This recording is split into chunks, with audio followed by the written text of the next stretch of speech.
ناظرین، حماس کے القصام بریگیڈ کے جنگجو اسرائیلی فوج کے لیے ڈراؤنا خواب بن چکے ہیں۔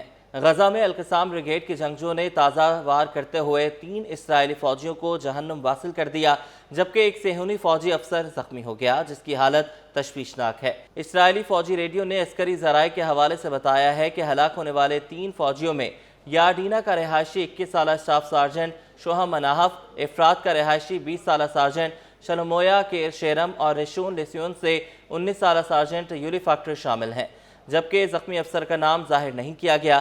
ہلاک شدگان اور زخمی افسر کا تعلق صہیونی فوج کی 401ویں آرمڈ بریگیڈ کی 52ویں بٹالین سے تھا اور وہ سب اپنے ٹینک میں موجود تھے جب جنگجوؤں کی جانب سے شدید دھماکہ کیا گیا۔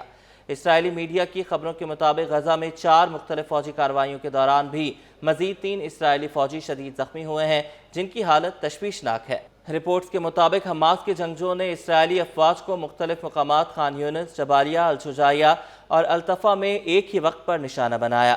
اسرائیلی براڈ کاسٹنگ اتھارٹی کے مطابق گھات لگانے کا واقعہ دوپہر کے وقت پیش آیا جب ایک مرکاوا ٹینک میں زوردار دھماکہ ہوا جس سے ٹینک میں آگ لگ گئی۔ آگ بجھانے میں طویل وقت لگا جس دوران فوجی ٹینک میں پھنسے رہے اور ان کی ہلاکتیں ہوئیں۔ رپورٹس کے مطابق مارچ 2025 سے دوبارہ شروع ہونے والی اسرائیلی فوجی کارروائیوں کے بعد سے اب تک 43 اسرائیلی فوجی مارے جا چکے ہیں۔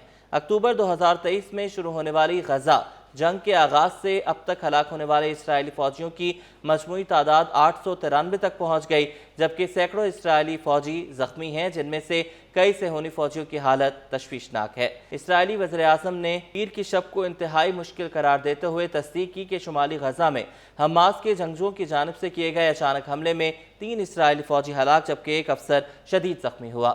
نیتن یاہو نے کہا کہ پوری اسرائیلی قوم بختربند بریگیڈ کے ہلاک شدگان کا سوگ منا رہی ہے۔ ادھر اسرائیل کے اپوزیشن رہنما اور ڈیموکریٹک الائنس کے سربراہ یائر گولان نے صہیونی فوجیوں کی ہلاکت کا الزام اسرائیلی وزیر اعظم نیتن یاہو پر عائد کرتے ہوئے کہا ہے کہ یہ ایک نہ ختم ہونے والی سیاسی جنگ کے نئے نتائج ہیں۔ ایک بار پھر نیتن یاہو فوجیوں کو بیچ رہا ہے اور ان کے خون کو اس لیے بہنے دے رہا ہے تاکہ وہ اقتدار کی کرسی پر ایک دن اور بیٹھ سکے۔ دوسری جانب اسرائیلی فوج کی غزہ کے مختلف حصوں پر بمباری سے 78 فلسطینی شہید اور سینکڑوں زخمی ہو گئے۔ شہداء میں امداد لینے کے لیے امدادی مراکز پر جانے والے کئی افراد بھی شامل ہیں۔ فلسطین کی صفا نیوز ایجنسی کے مطابق غزہ سٹی کے مغرب میں واقع الشاطی پناہ گزین کیمپ کے قریب ایک گھر کو اسرائیل طیاروں نے نشانہ بنایا جس کے نتیجے میں 5 افراد شہید اور متعدد زخمی ہو گئے۔ غزہ کے شمال مشرقی علاقے الزرقہ میں القدس کے نواحی علاقے الطفا میں ایک عمارت پر اسرائیلی فضائی حملے میں کئی افراد شہید اور زخمی ہو گئے۔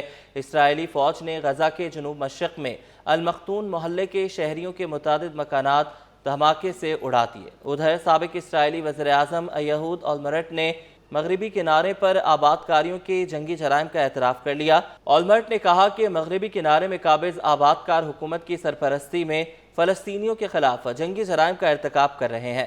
اسرائیل کے چینل 13 پر بات کرتے ہوئے ایہود اولمرٹ نے کہا کہ پہاڑی چوٹی کے نوجوان یا دہشت گرد نوجوان روزانہ فلسطینیوں پر حملہ کرتے ہیں، انہیں ان کی زمینوں سے بے دخل کرتے ہیں اور ان کے گھروں کو جلاتے ہیں۔ ایہود اولمرٹ نے مزید کہا کہ مغربی کنارے میں روزانہ جنگی جرائم ہو رہے ہیں، یہودی فلسطینیوں کو شہید کر رہے ہیں اور انہیں جلا رہے ہیں۔ دوسری جانب غزہ جنگ بندی مذاکرات اسرائیلی افواج کے انخلا پر اختلافات کے باعث تعطل کا شکار ہیں۔ حماس نے انخلا کے وہ نقشے مسترد کر دیے جو اسرائیل نے تجویز کیے۔ غزہ کا تقریباً 40% حصہ اسرائیلی کنٹرول میں رہنا تھا۔ فلسطینی ذرائع کے مطابق یہ بحران امریکی مداخلت سے حل ہوگا۔